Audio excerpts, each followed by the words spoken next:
ನಮಸ್ಕಾರ. ನಾನು Arun D Silva, Sanoor ಗ್ರಾಮ. ನಾನು ಬೋರ್ವೆಲ್ ರೀಚಾರ್ಜ್ಗಾಗಿ ಇಂಗುಗುಂಡಿಯನ್ನು ಮಾಡಿದ್ದೇನೆ. ನಾನು ಅಡಿಕೆ ಕೃಷಿ, ಬಾಳೆ ಕೃಷಿ, ಆಡು ಸಾಕಾಣೆ, ಕೋಳಿ ಸಾಕಾಣೆ, ಹೈನುಗಾರಿಕೆ ಈ ರೀತಿ ಸಮಗ್ರ ಕೃಷಿಯನ್ನು ಮಾಡ್ತಾ ಇದ್ದೇನೆ. ಹಾಗೆ ದನಗಳಿಗೆ ಬೇಕಾದಷ್ಟು ಹುಲ್ಲು ನೆಟ್ಟಿದ್ದೇನೆ. ಮತ್ತು ತೋಟಕ್ಕೆಲ್ಲ ಅಟ್ಟಿ ತೊಳೆದ ನೀರನ್ನು ಉಪಯೋಗಿಸ್ತಾ ಇದ್ದೇನೆ. ಹಾಗೆ ಇದು ನಾನು ಇಂಗುಗುಂಡಿಯನ್ನು ಮಾಡಿದ್ದೇನೆ. ಇದರಲ್ಲಿ ಬೇಸಿಗೆಯಲ್ಲಿ ನಾನು ಮೀನು ಸಾಕಣೆ ಮಾಡ್ತೇನೆ.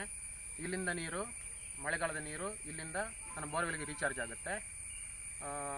ಅದೇ ರೀತಿ ನಾನು ಬ್ರಹ್ಮಾವರದ KVKಯಲ್ಲಿ ತರಬೇತಿಯನ್ನು ಪಡೆದಿದ್ದೇನೆ. ಈಗೂ ಅವರ ಸಂಪರ್ಕದಲ್ಲಿದ್ದೇನೆ. ಹಾಗೆ ನಾನು ಜೀವಂತ ಬೇಲಿಯನ್ನು, ನನ್ನ ತೋಟಕ್ಕೆ ಜೀವಂತ ಬೇಲಿಯನ್ನು ನಿರ್ಮಿಸಿದ್ದೇನೆ, ಕತ್ತಾಳೆಯದು. ಕಳೆದ 4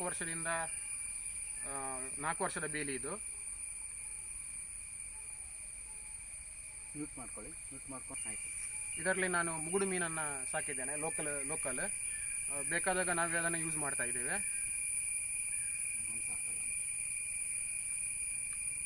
ನಾನು ಮಂಡಕ್ಕಿ ಮತ್ತು ಅನ್ನವನ್ನು ಮಾತ್ರ ಯೂಸ್ ಮಾಡ್ತಾ ಇದ್ದೇನೆ. ಅಂದರೆ ಯಾವುದೇ ವೇಸ್ಟ್ ಆಗಲಿ ಅಥವಾ ಇನ್ನು ಮಾಂಸವಾಗಲಿ ಏನು ಹಾಕೋದಿಲ್ಲ. ನಮ್ಮ ಮನೆಗೆ ಯೂಸ್ ಮಾಡ್ತಾ ಇದ್ದೇವೆ ಮತ್ತು ನಮ್ಮ ಗೆಳೆಯರಿಗೆ, ನೆಂಟರಿಷ್ಟಕ್ಕೆ ಕೊಡಲಿಕ್ಕೆ ನಾನು ಅದನ್ನು ಬಳಸ್ತಾ ಇದ್ದೇನೆ. ಮನೆಗೆ ಬೇಕಾದ ಹುಲ್ಲನ್ನು ನಾನೇ ಬೆಳೀತೇನೆ. ನೇಪಿಯರ್ ತಳಿಯ ಹುಲ್ಲನ್ನು ನಾನು ಬೆಳೆದಿದ್ದೇನೆ. ಇದರಿಂದ ತುಂಬ ಪ್ರಯೋಜನ ಆಗಿದೆ. ದನಗಳಿಗೆ ಬೇಕಾದಷ್ಟು ಹುಲ್ಲನ್ನು ನಾನೇ ಬೆಳೀತೇನೆ. CO4.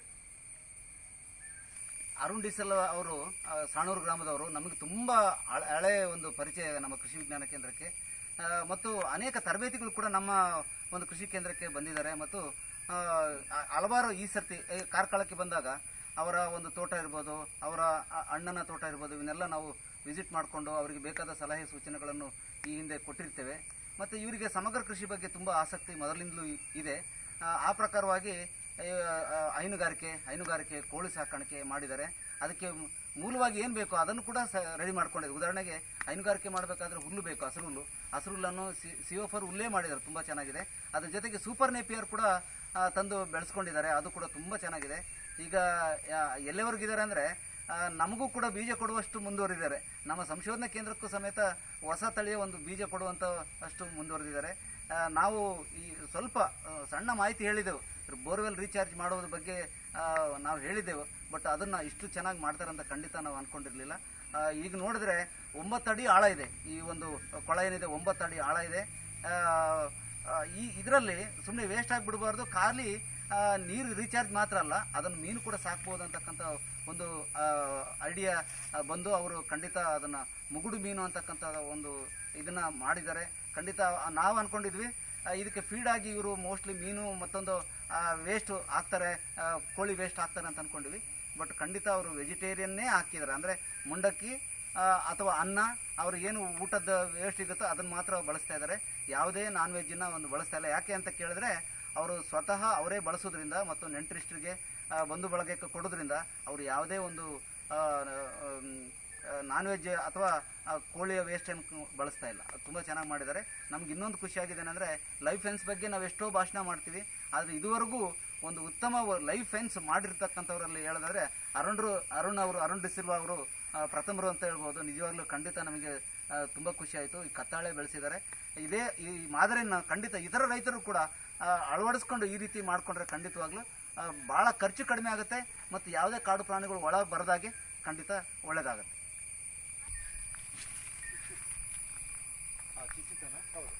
ಕಾಡು ಪ್ರಾಣಿಗಳಿಗೆಲ್ಲ ಏನು ಬರಲ್ಲ. ಇದು ಎಲ್ಲಿ ಸಿಗ್ತದೆ ನಿಮ್ಮ ಬೀಜ? ಲೋಕಲ್ ಸರ್, ಕಡಲೆಲ್ಲ ಬಿದ್ದದ್ದು ಟ್ರೈನಿಗೆ ಹಾಕಿದ್ದೀರಲ್ಲ, ತುಂಬ ಒಳ್ಳೆಯದು. ಭಾರಿ ಖುಷಿ. ಮತ್ತೆ ಇದು ಉಪಯೋಗ ಗೊತ್ತುಂಟ ನಿಮಗೆ? ಇಲ್ಲ. ಹಗ್ಗ ಮಾಡ್ತಾರೆ, ಅದು ಮಿಷಿನ್ ಇದೆ, ಅದು ಬೇಡ.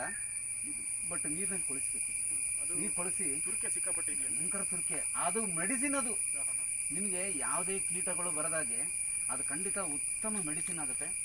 ಅದನ್ನು ಮೆಡಿಸಿನ್ ಆಗಿ ಬಳಸ್ಬೋದು. ಎಷ್ಟೋ ಜನರು ಈಗ ಈ ಸ್ಪೊಡಾಪ್ಟರ ಅಂತ ಬರುತ್ತಲ್ಲ ಕೀಟಗಳು, ಅದಕ್ಕೆ ಇದು ಬೇಸಾಗಿ ಉಪಯೋಗಿಸ್ತಾರೆ. ಬಹಳ ಇಚ್ಚಿಂಗ್ ಅದು. ಸಿಕ್ಕಾಪಟ್ಟೆ ಹೌದು. ವರ್ಷದಲ್ಲಿ ಒಮ್ಮೆ ಕಟಿಂಗ್ ಮಾಡ್ತಾನೆ ಫುಲ್ ಸೈಡಲ್ಲಿ. ಸೈಡ್ ಎಲ್ಲ ಹೌದು. ಒಂದ್ಸಲ ಮೊನ್ನೆ ಕಟಿಂಗ್ ಆಗುತ್ತಷ್ಟೇ. ವರ್ಷದಲ್ಲಿ ಒಮ್ಮೆ ಕಟಿಂಗ್ ಮಾಡಿ. ಬಟ್ ಇದನ್ನು ಉಪಯೋಗಿಸ್ಬೇಕು ನೀವು. ನೆಕ್ಸ್ಟ್ ನೋಡೋಣ. ಅದ್ರದ್ದು ನಾವು ಇದನ್ನ ನಾರು ತೆಗೆಯುವಂಥ ಮಿಷಿನ್ ಇದೆ, ಅದು ಅಷ್ಟು ಮುಂದೆ ಹೋಗೋದು ಬೇಡವಾ? ಬೇಡ ಸರ್, ಕೆಲಸನೇ ಸಿಕ್ಕಾಪಟ್ಟೆ. ಅಲ್ಲ, ಒಂದು ಟ್ಯಾಂಕ್ ಮಾಡ್ಕೊಂಡ್ರೆ ನೀವು ಆ ಟ್ಯಾಂಕಲ್ಲಿ ಹಾಕಿ ಕೊಳಿಸಿದ್ರೆ, ಬಟ್ ಭಾಳ ತುರ್ಕಿ ಇದೆ, ಒಂದು 15-20 ದಿವಸ ಕೊಳಿಸ್ಬಿಟ್ರೆ ಸ್ಮೆಲ್ ಕೂಡ ಇರುತ್ತೆ. ಸ್ವಲ್ಪ ಬಂಡ ಮಾಡಿ ಅದಕ್ಕೆ ನೀರು ಹಾಕಿ ಕೊಳಿಸ್ಬೇಕು. ಮಳೆಗಾಲದಲ್ಲಿ ಬಿಟ್ಬಿಟ್ರೆ ಆಯಿತು, ಕೊಳಿಸ್ಬಿಟ್ರೆ. ಆಗ ನಮ್ಮ ಕೆರೆ ಎಲ್ಲ ಇದೆ ಸರ್, ಅಲ್ಲಿ ಆ ಬದಿಯಲ್ಲಿ ಕೆರೆ ಇದೆ ದೊಡ್ಡದು, ಅದರಲ್ಲಿ ಹಾಕ್ಬೋದು. ಅದರಲ್ಲಿ ಹಾಕ್ಬೋದಲ್ಲ? ಅಲ್ಲಿ ಕೆಳಗೊಂದಿದೆ, ಅದರಲ್ಲಿ ನೀರೆಲ್ಲ ಹೊರಗೋಗುತ್ತೆ. ಇದು ಕೋಳಿಗೂಡು, ಇದು ಅಟ್ಟಿ ತೊಳೆದ ನೀರು ಅಲ್ಲಿ ಬರುತ್ತೆ. ಇಲ್ಲಿ ಅಂದ್ರೆ ಟ್ರೇಯಲ್ಲಿ ಕಸ ಎಲ್ಲ ಫಿಲ್ಟರ್ ಆಗಿ ಅಟ್ಟಿ ತೊಳೆದ ನೀರು ಇಲ್ಲಿಗೆ ಬರುತ್ತೆ. ಇಲ್ಲಿಂದ ನಾನು ಈ ಪಂಪಿನ ಮುಖಾಂತರ ಇದಕ್ಕೆ ಪಂಪ್ ಮಾಡ್ತೇನೆ. ಇದು ಅಟ್ಟಿ ಸ್ವಲ್ಪ ತಗ್ಗಲ್ಲಿದೆ, ಅದಕ್ಕಾಗಿ ಈ ವ್ಯವಸ್ಥೆ ಮಾಡ್ಕೊಂಡಿದ್ದೇನೆ.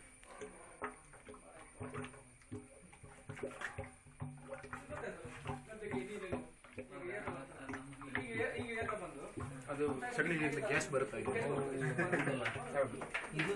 ಇದು ಸಗಣಿಯನ್ನು ಮೇಕೆ ಸ್ಮೆಲ್ ಬರ್ತಾವ.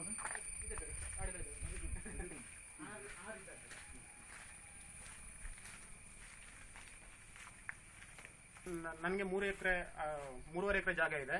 ಉಳಿದ ಅಣ್ಣಂದಿರ 3 ಎಕರೆ ಜಾಗವನ್ನು ನಾನೇ ನೋಡ್ಕೊಳ್ತಾ ಇದ್ದೇನೆ. ಒಟ್ಟು ಒಂದು 6-6.5 ಎಕರೆ ಜಾಗ ಇದೆ ನನಗೆ. ಇಲ್ಲಿ ಮೇಕೆ ಸಾಕಣೆಯನ್ನ ಮಾಡಿದ್ದೇನೆ. ಅದರ ಮೂತ್ರ ಸಹ ಆ ಟ್ಯಾಂಕಿಗೆ ಹೋಗಿ ಇದು ಟ್ಯಾಂಕಲ್ಲಿ ಸ್ಟಾಕ್ ಆಗುತ್ತೆ. ಇದರಲ್ಲಿ 2 ತಿಂಗಳ ಅಟ್ಟಿ ತೊಳೆದ ನೀರು ಮತ್ತು ಆಡಿನ ಮೂತ್ರ, ಕೋಳಿ ಇಕ್ಕೆ 3 ಇದರಲ್ಲಿ ಬಂದು ಸ್ಟಾಕ್ ಆಗುತ್ತೆ. 60 ದಿವಸದಲ್ಲಿ ಟ್ಯಾಂಕ್ ತುಂಬುತ್ತೆ. 60 ದಿವಸಕ್ಕೊಮ್ಮೆ ನಾನು ಕೆಳಗೆ ನನ್ನ ತೋಟಕ್ಕೆ ಕೊಡ್ತೇನೆ. ಇದರಲ್ಲಿ ಪುನಃ ಫಿಲ್ಟರ್ ಆಗಿದೆ ಸರ್ ನೀರಿಗೆ. ಇದರಲ್ಲಿ ಕಸ ಎಲ್ಲ ನಿಂತು ಸ್ವಲ್ಪ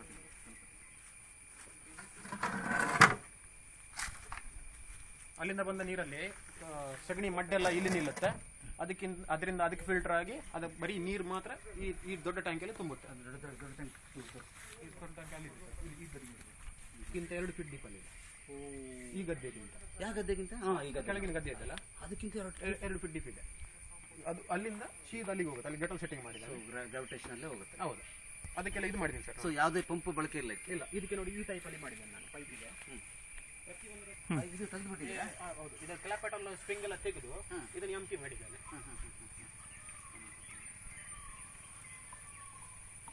ಇದರ ಒಳಗಿನ ಸ್ಪ್ರಿಂಗ್ ತೆಗೆದು ಇದನ್ನು ಎಂಟಿ ಮಾಡಿದ್ದಾನೆ. ಈ ಗೆಟಲ್ ಓಪನ್ ಮಾಡಿದ ಕೂಡಲೇ ಬರುತ್ತೆ. ಇದರಲ್ಲಿ ಸ್ಪ್ರಿಂಗ್ ತೆಗೆದಿದೆ, ಯಾಕಂದ್ರೆ ಅದರಲ್ಲಿರುವ ಕಸ ಕಡ್ಡಿ ಎಲ್ಲ ಇದಕ್ಕೆ ಬರಲ್ಲ. ಇದರಲ್ಲಿ ಡೈರೆಕ್ಟ್ ಆಗಿ ಪೈಪಲ್ಲೇ ಹೋಗುತ್ತೆ.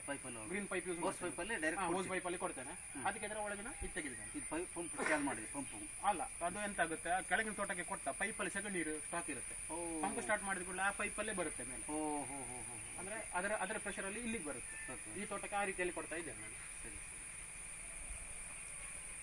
ಕೆಳಗಿನ ದೊಡ್ಡ ತೋಟದಲ್ಲಿ ಪ್ರತಿಯೊಂದಕ್ಕೂ ಈಗ ಇದೇ ಸಿಸ್ಟಮ್ ಮಾಡಿ. ಗೊಬ್ಬರ ತಯಾರಿಸಲಿಕ್ಕೆ ನಾನು ತಿಪ್ಪೆ ಗುಂಡಿಯನ್ನು ಮಾಡಿದ್ದೇನೆ. ವರ್ಷದಲ್ಲಿ ಒಮ್ಮೆ, ಅಂದರೆ ಒಂದು ಅಡಿಯಷ್ಟು ಕಸ ಹಾಕಿ ಅದರ ಮೇಲೆ ಸಗಣಿಯನ್ನು ಬಿಡಿಸ್ತೇನೆ ಮತ್ತು ನೀರು ಕೊಡ್ತೇನೆ. ವರ್ಷದಲ್ಲಿ ಒಮ್ಮೆ ಒಂದು ದೀಪಾವಳಿಯಿಂದ ಇನ್ನೊಂದು ದೀಪಾವಳಿಗೆ ಈ ಗೊಬ್ಬರವನ್ನು ಖಾಲಿ ಮಾಡ್ತೇನೆ ನಾನು. ಸ್ವಲ್ಪ ಹಾಕಿದಂಗೆ ಮಾಡಿದ್ರಿ ಮೇಲೆ ಸ್ವಲ್ಪ. ಹೌದು, ಅದನ್ನ ಹಾಕಿ ಮೇಲೆ.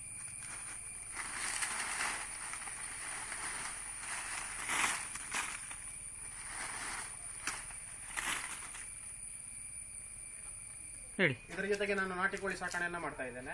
ಇದರಲ್ಲಿ ಲೋಕಲ್ ಮತ್ತು ಫೈಟರ್ ಮತ್ತು ಈರೋಡು ಕೋಳಿಗಳನ್ನು ಸಾಕ್ತಾ ಇದ್ದೇನೆ. ಮೊದಲು ಜಾಸ್ತಿ ಸಾಕ್ತಾ ಇದೆ, ಈಗ ಸ್ವಲ್ಪ ಕಡಿಮೆ ಮಾಡಿದ್ದೇನೆ. ಸ್ವಲ್ಪ ಫೀಡ್ ಪ್ರಾಬ್ಲಮ್ ಅಲ್ಲಿ ಸ್ವಲ್ಪ ಕಡಿಮೆ ಮಾಡಿದ್ದೇನೆ. ಅಂಕದ ಕೋಳಿ ಆದರೆ ಹೋಗುತ್ತೆ ಸರ್, 3-4. ಏನು ರೇಟ್ ಇದೆ ಅದಕ್ಕೆ?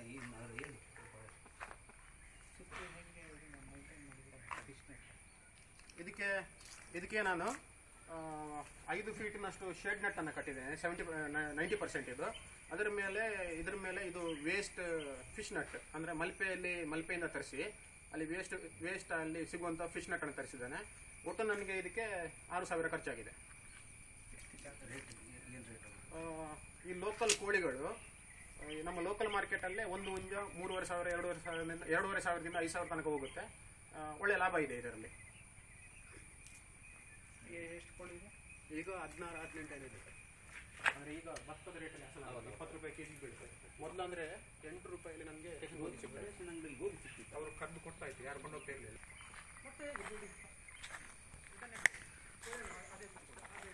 ಇದು ಕೋಳಿಗಳು ವಿಶ್ರಾಂತಿ ತೆಗೆದುಕೊಳ್ಳಲು ಮಾಡಿರುವಂಥ ಒಂದು ಶೆಡ್ಡು ಅಂತ ಹೇಳಂತೇಳಿ ನೀವು ಹೇಳ್ತೀವಿ.